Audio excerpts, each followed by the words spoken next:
Ni siku ya pili ya mwaka mpya. Toka mwaka mpya ulivyoanza tumebakiwa na siku 363 kwenda kukamilisha mwaka 2026. Ni moja kati ya siku ambazo pia unaweza kuitumia kupumzika na kupanga yale ambayo unaweza kuyatimiza kwa mwaka 2026. Hii ni morning recap ya Anwar TV. Mimi ni Rusamo Hamisi Rusamo. Niko na Bi Rahma Bilali ambaye tutashirikiana kukupitisha kwenye zile taarifa tulizoziandaa kwa ajili yako. Bi Rahma. Habari ya mimi na wewe mara mwisho kuonana ilikuwa mwaka jana. Ndio. Leo tumeshaingia mwaka mwingine, mwaka 2026. Ndio.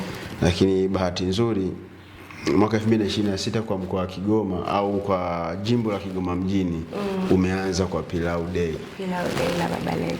Ambapo ameahidi kufanya mkoa wa Kigoma kuwa wa kidigitali. Kwa kidigitali. Sasa hapo kwenye kidigitali anajua mwenyewe zaidi anaonyesha nini? Atatuelezea vizuri na hatutamani sana kusikia maelezo. Tunahitaji kuona vitendo na ambavyo ameshaanza. Ndio. Kwa hiyo tumpe muda aendelee kutengeneza yale ambayo anafikiria kuyafanya kwa ajili ya wana Kigoma mjini. Ndio. Tupitishe kwenye muktasari wa habari za leo. Nikianzia taarifa za kimataifa, makusanyo ya TRA yavuka lengo ya kusanya shilingi 9.8 trilioni. Askofu Gwajima amesema matukio ya utekaji hayampendezi Mwenyezi Mungu. Wazawa wapewa kipaumbele ujenzi wa mahakama Lushoto. Nsekela afanya ziara CRDB Dubai akutana na mwakilishi wake. Nikija habari za kimataifa, Erdogan atajwa kinara usuluhishi. Thailand waadhimisha mwaka mpya kwa kufufuka na wahofia kufa baada ya kusherehekea mkesha wa mwaka mpya. Naam, tukienda moja kwa moja kwenye taarifa yetu ambayo inahusiana na makusanyo ya TRA. Inaonyesha makusanyo ya TRA yavuka malengo kukusanya trilioni 9.8. Taarifa inasema mamlaka ya mapato Tanzania TRA imetangaza kuvuka lengo la makusanyo ya kodi katika robo ya mwaka Oktoba hadi Disemba mwaka 2025 ikikusanya trilioni 9.8 kati ya trilioni 9.6 zilizokuwa zinakusanywa, yani wamevuka malengo. Anasema makusanyo hayo ni ufanisi wa 101.2 huku ikiwa ni imechangiwa na uchumi himilivu ulipaji kodi kwa hiari na sera bora za kiuchumi. Kwa hiyo sasa hivi hakuna kulazimishana kulipa kodi. Ni lazima. Yani wafanyabiashara wameshatambua umuhimu wao wa kulipa kodi. Kwa hiyo linapofika muda wa wao kulipa kodi wanalipa bila kinyongo na haileti makwazo. Ndio maana unaona TRA walijiwekea malengo ya kukusanya trilioni 9.6, lakini kwa sababu Watanzania na wafanyabiashara wameitika wameenda mpaka trilioni 9.8. Jambo jema. Ndio, jambo jema sana. Jambo jema sana. Na hilo Mama Samia, Rais wa Jamhuri ya Muungano, anastahili pongezi. Yes. Anastahili pongezi japokuwa na kashikashi zilizotokea, lakini bado jambo linaendelea kwenda vizuri. Nikija Askofu Gwajima, matukio ya utekaji hayampendezi Mwenyezi Mungu. Askofu mkuu wa Kanisa la Ufufuo na Uzima Josephat Gwajima amesema bado anaendelea kukataa matukio ya utekaji kwa kuwa hayampendezi Mwenyezi Mungu na ni kinyume cha sheria ya nchi na dini hazitaki. Kauli hiyo ya Askofu Gwajima ni ya kwanza anaitoa akiwa katika kanisa hilo tangu alipohubiri Juni 2 mwaka 2025 na kanisa lake kufungiwa kwa kile kilichoelezwa kilikuwa ni nyuma ya sheria. Ilikuwa ni kinyume cha sheria. Ndio. Alituhumiwa kwenda kuzungumzia masuala yasiyohusiana na jukwaa alilokuwa akilitumia kwa wakati ule. Na amezungumza kitu kimoja ambacho tunapaswa kukiishi wa Tanzania, ni hatupaswi kuentertain utekaji. Sio kitu rafiki. Kwa sababu tunaishi kwenye mazingira ambayo tunapaswa kuwa na amani, tunapaswa kuishi nje ya hofu. Na utekaji kiukweli unatikisa hata amani ya nchi. Kwa hiyo Askofu Gwajima ameongea kitu ambacho Watanzania tunapaswa kukiishi. Lakini tukienda kuangalia taarifa nyingine inaeleza kwamba wazawa wapewe kipaumbele ujenzi wa mahakama huko Lushoto. Waziri wa Nchi Ofisi ya Rais Waziri wa Nchi Ofisi ya Waziri Mkuu, Tawala za Mikoa na Serikali za Mitaa, TAMISEMI, Profesa Riziki Shemdoe amemwelekeza mkandarasi wa Corporate Limited aliyepewa ukandarasi wa ujenzi wa mahakama ya wilaya ya Lushoto kuwapatia vijana wazawa na akina mama kazi zote ambazo hazihitaji utaalamu ili kutengeneza ajira zitakazowapatia kipato ambacho kitainua uchumi wao.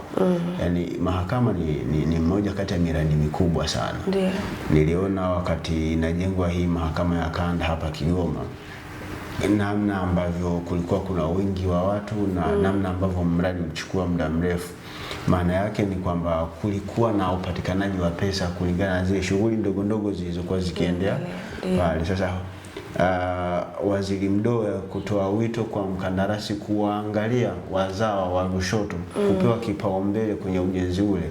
Maana yake anahitaji zile pesa zote zilizoelekezwa kwenye ule mradi zisiende nje ya Lushoto kwa maana ya ule mzunguko, kitu ambacho kinaweza kikachagiza pia maendeleo ya mtu mmoja mmoja. Yanaweza si makubwa sana, lakini akiwepo mtu ambaye atakuwa na malengo thabiti itaweza kumfanya kutoka walau kwenye hatua moja kwenda nyingine kwa kile tu atakachukua amekipata kwenye ule mradi.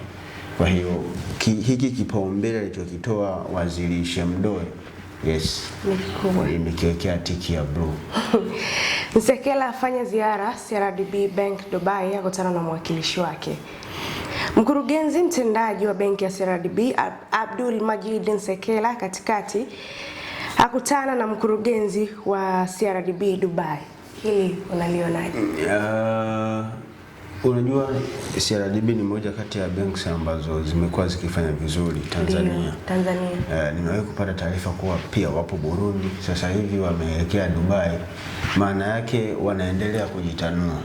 Ni kama vile ambavyo tunaona kuna baadhi ya mabenki ambayo yamekuwa yakifanya shughuli zao nje ya Tanzania au makao yao makuu nje ya Tanzania, lakini wanatufikia mpaka Tanzania kutuletea huduma. Kwa hiyo ni namna bora ya kuendelea kujitanua na kuonyesha ni namna gani CRDB inaendelea kukua kimataifa, lakini inatangaza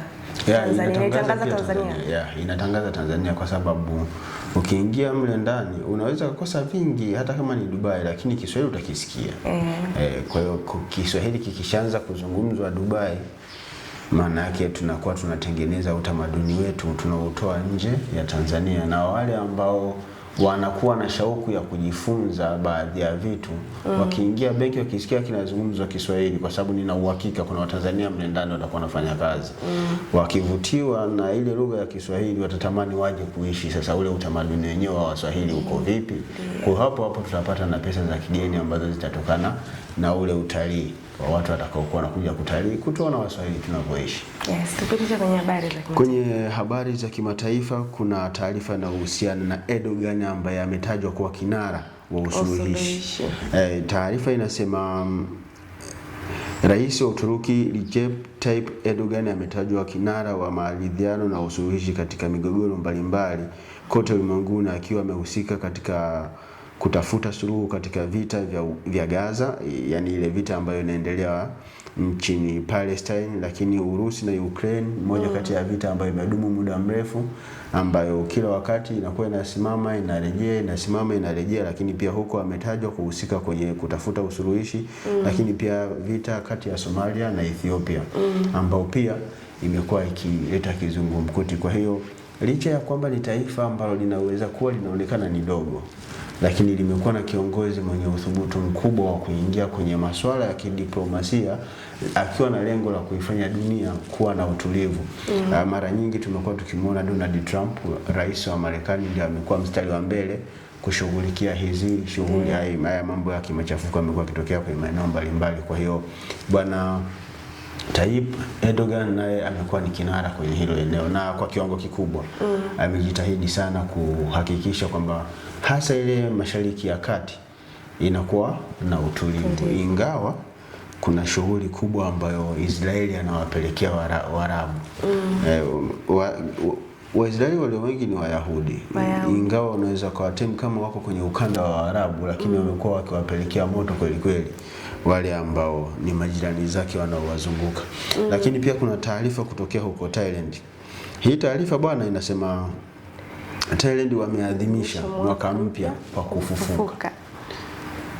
taarifa inasema huko North Bul, Thailand, katika temple ya Wat Ta Khaen Buddhist, wafuasi wa imani hiyo wameadhimisha sherehe ya mwaka mpya kwa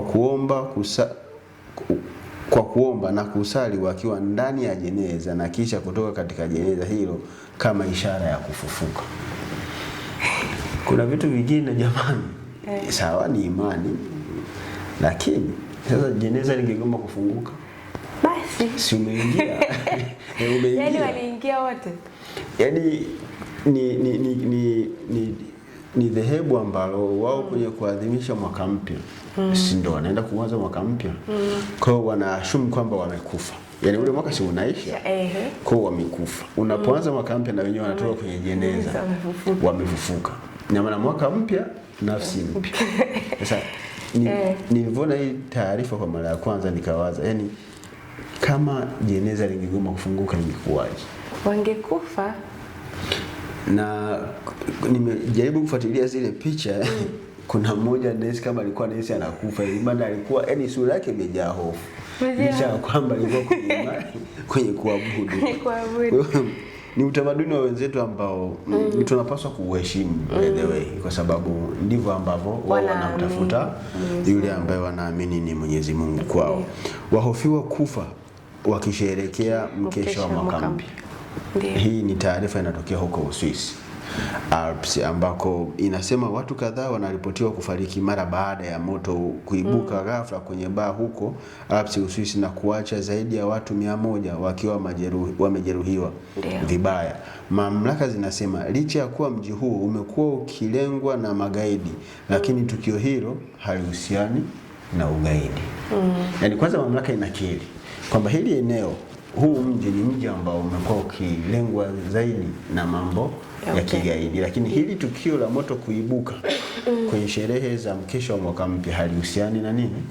Halihusiani na masuala ya ugaidi. Kwa hiyo wanajaribu kuondoa ile taharuki ambayo inaweza ikajitokeza miongoni mwa wananchi wa hilo wananchi wa hilo eneo. Lakini sasa twende tukaone kitu gani kimejiri kwenye gazeti la Mwanaspoti ambalo lenyewe ni makususi kwa ajili ya michezo. Unajua magazeti yapo mengi, lakini nini na nini kinapaswa kufanyika huko kwenye gazeti la Mwanaspoti, wanatuletea zile ni taarifa za kimichezo. Gazeti la Mwanaspoti ambalo mara nyingi lenyewe linajihusisha na masuala ya kimichezo, leo limesheheni taarifa zinazohusiana na, unajua ndani ya Young Africans kuna wachezaji ambao wanapaswa kuondoka.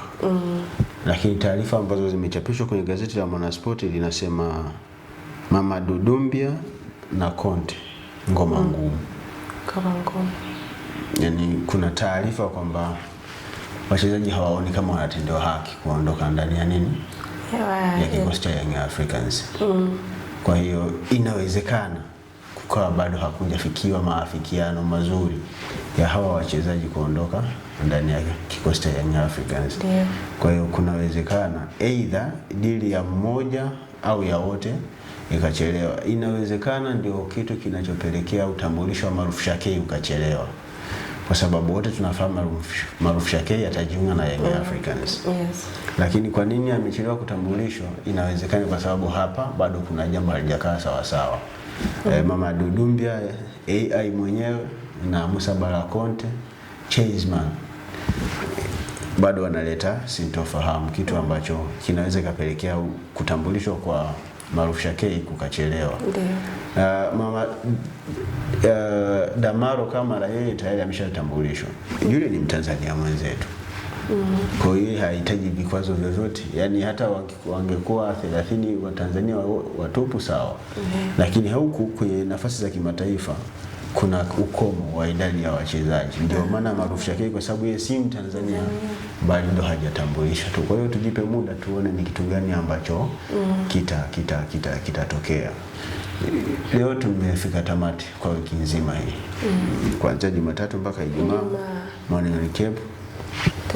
Tunaenda ku refresh kwanza weekend, Jumamosi na Jumapili, ili Jumatatu turejee tukiwa na nguvu sawa sawa. Sasa leo ni mwaka mpya, sherehe zinaendelea. Kesho weekend kesho kutwa ni siku pia ya weekend. Kwa hiyo huwa nazia ni sikukuu.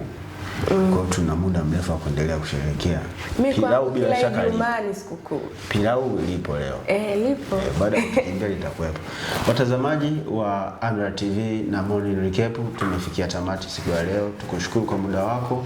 Uendelee kutufuatilia.